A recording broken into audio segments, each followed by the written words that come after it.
Okay, thank you. I'd like to deliver the Dharma message for our October Shotsuki monthly memorial service. Recently, I've been talking, it started kind of last week, about something called the AAA life. And this is from Reverend Dr. David Matsumoto, who was one of my teachers. He was a minister. He also currently serves at the Institute of Buddhist Studies. And he came up with this when he was a minister for the Dharma school teachers. So AAA life, 3 A's: awareness, appreciation, and authenticity. Awareness, appreciation, and authenticity. So today I thought I'd talk a little about authenticity. Awareness is pretty easy, right? It's Buddhism, mindfulness, and that kind of thing. Appreciation, kind of easy too in Buddhism. Gratitude, not the easiest thing to do necessarily, but it seems to fit, right? But authenticity, what does that mean? And so one way I was kind of thinking about it, the reason I wanted to talk about it, is because I got some feedback about one of my talks from, I think, about a month ago, and I think it was around the time of the September Shotsuki. And the person asked, "Is Sensei okay?" Right? And so I was like, someone else asked me that, and I was like, "Yeah, I think so. Why?" He said, "Oh, someone asked, is Sensei okay?" Because the Dharma talk was kind of depressing. And so it was around that time, I think, around Labor Day, the weekend after Labor Day weekend, when we had the heat wave, and then after that, the skies turned the blood red, and we'd had like a month of really bad air quality. And so one thing I realized is the person asking doesn't live around here. And so they didn't know what it was like to go a month without fresh air, right? And how stressful that was, and the fires, right? And heat wave, and then the just eerie sky and everything. So in a way, at the time, I think I was not okay. And who would be okay? How could you be okay without fresh air? I mean, I guess you get used to it after a while. Maybe we have to get used to it, but I'm not used to it, right? And so it was kind of getting to be a bit much, and I think that during my talk, I felt I had to, and also all the political stuff, which is gearing up even more now, right? And so I felt that I was going to let some of that out, right? And I don't know if I was right or wrong, but part of me felt like I can't just be everything's going to be okay, don't worry. Just don't worry about it, right? Everything's fine, everything's fine. I don't want to do that. I don't think I can do that. I think that's fake, because I don't believe everything's going to be all right. Ultimately, sure.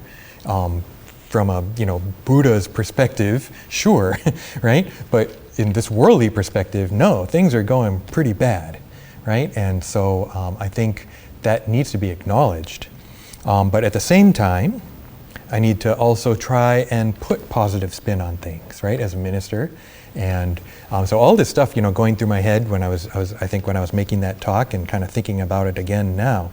And so, that question of authenticity, how much of what I show you is really me, right?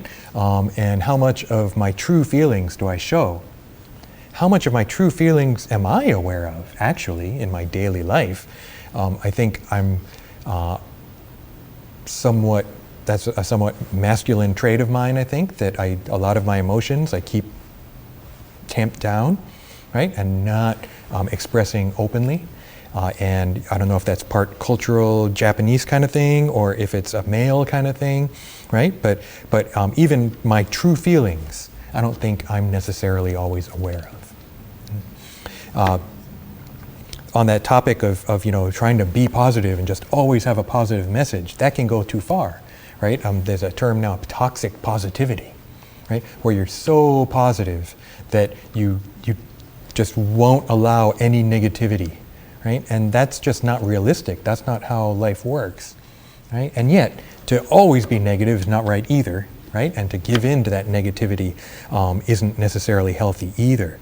And so each week is kind of different, and depending on what I'm going through and what I decide to talk on, and I might express certain deeper feelings that I wouldn't normally express or not. And so, am I being authentic or not? I'm not sure. The other issue with authenticity is maybe a cultural one. And in Japan, there's something called tatemae. There's tatemae and honne. Tatemae is kind of the face you show to outsiders. Honne is your inner true self. And so usually in Japan, right, when you meet people, you don't usually express your true self unless you're very close to them. Most of the time, I think in Japan, you are showing different tatemae. Why different? Because depending on who you talk to, you have to be aware of these social levels and everything, and then you speak accordingly, using different language with the keigo, right? The humble and polite language, the different levels of formality of Japanese language. So that's very much a part of cultural Japanese identity. That you're not just, yeah, me, yeah, this is great, look at this, isn't this funny? Ha ha ha, oh, I'm so sad, listen to this, right? No. If depending on who you're with, you're behaving very differently, you're speaking differently, you're talking about different things. There's different types of what's appropriate and what's not. US is very different. I think in the United States, you're kind of supposed to just be yourself, right? And you're supposed to, that's really important, that individual identity and, always having that.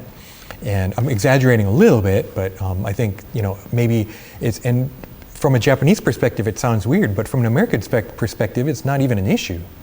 Just be yourself. How else would you be? Don't be fake, be yourself, right? I talk the way I talk no matter who I'm talking to, I don't care, right? Now both of these taken to an extreme, I think, is unhealthy. And I personally, and I am half Japanese, half white American, having spent now 3/4 of my life in America and 1/4 of my life in Japan, right? So I've experienced both cultures. My mother was from Japan, so I think I absorbed some of those cultural values, and yet my mother wasn't typical Japanese, I think, either, which is partly maybe why she left to come to the United States. But for me, I try to be somewhere in the middle. Sometimes with American people, I have to remind myself to speak up. I have to remind myself to kind of assert myself more, because I tend to be a little more introverted. With Japanese people, I have to remember to be aware of these different social levels and what's appropriate in this conversation, and I often fail at that. So it's kind of interesting, right? So we have this authenticity of me. How much of the true me do I show you as minister? In a cultural sense, right?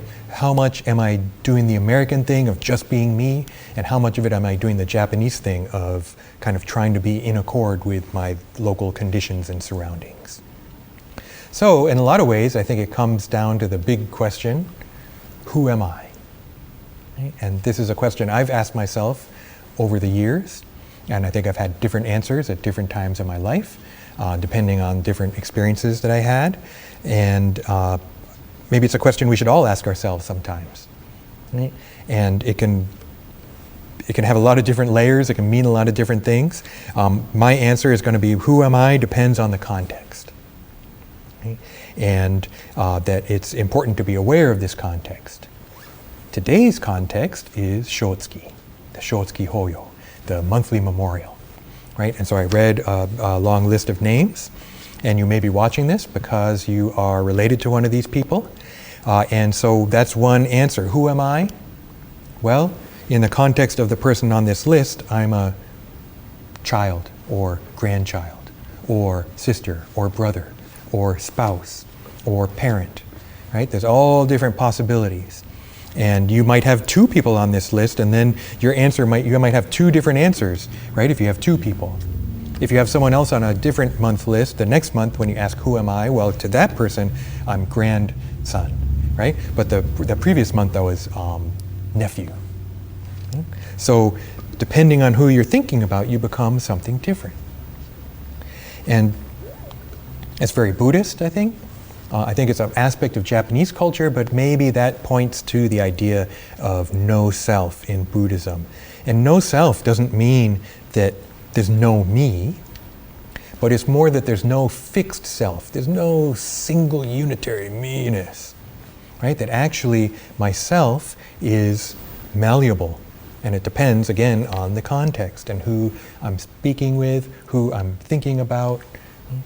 And so, especially today, if it is a Shotsuki month for you, and if you are thinking about one of these people, think about them. Think about your relationship with them. Think about the role they played in your life. Think about the impact they had on you. All these things are part of this question, who am I? Right? And, it's something I had to learn. Learning about Buddhism in general first, and hearing about how Buddhists become monks and they separate from their family, they leave the family and leave the home life, and have no attachments, etc., etc. And then coming to Jodo Shinshu and realizing, whoa, this seems kind of different, and that these relationships are fundamental because it's not just about me, it's not just about them, right? It's about us. And it's whoa, all these different uses. Right? And so that's this question of who am I, right? And especially in the context today of Shotsuki, if you're here for a Shotsuki service.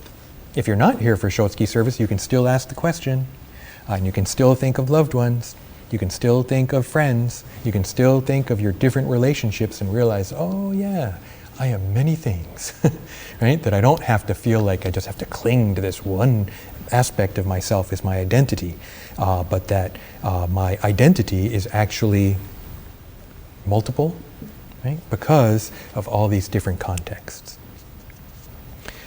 In Jodo Shinshu, another way to think about who am I and how can I be authentic, I think Honen's answer, which Shinran understood and took for himself too, was to become your foolish self.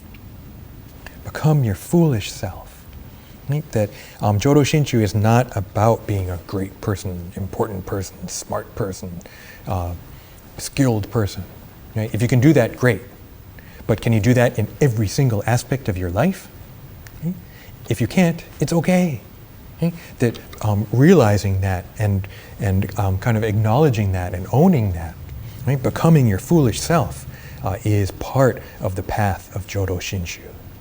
Right? Maybe it means that authenticity to own up to my mistakes, right? To own up to maybe some parts of myself that I kind of don't actually like or that I'm ashamed of. Right? And most of the time, that kind of stuff, we either push it down and don't think about it, or maybe we actually end up overcompensating for it in other directions. Right? And so this kind of self-reflection and awareness and openness to my own foolish nature is a big part of Jodo Shinshu. But there's a flip side to that too, which is to also deepen your insight into the Dharma, right? Deepen our insight into the ideals of our tradition, right? Which ultimately are wisdom and compassion.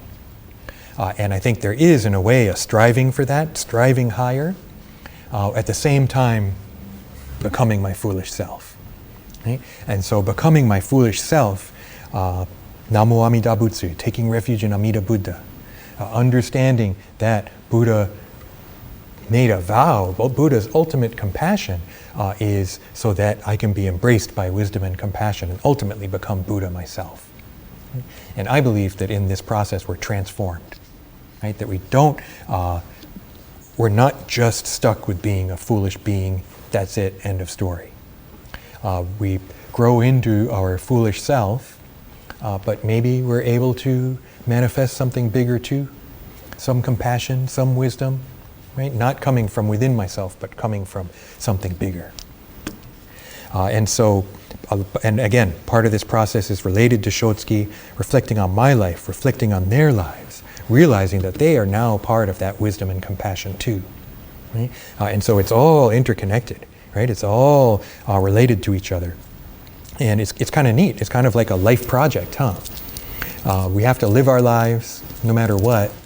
Right? Why not live it in a constructive way when I can learn about myself, when I can deepen my awareness and my appreciation, hopefully live a life of authenticity.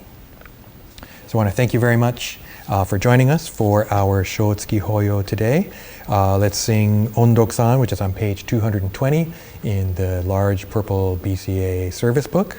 And this song is actually a poem by Shinran expressing gratitude to Amida Buddha, the masters. So when we sing this song, or even when we just listen to it, we can think about Amida Buddha, the masters, our loved ones, with a spirit of gratitude and appreciation. Ready, go.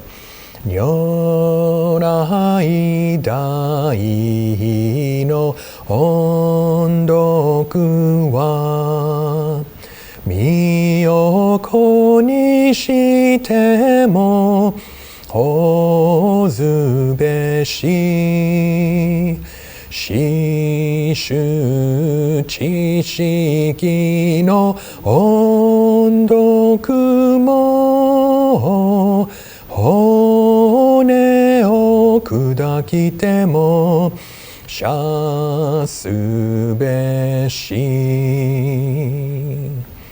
Namo Amida Butsu. Namo Amida Butsu. Namo Amida Butsu. Namanda. Namanda. Okay, thank you everyone. Thank you for joining us.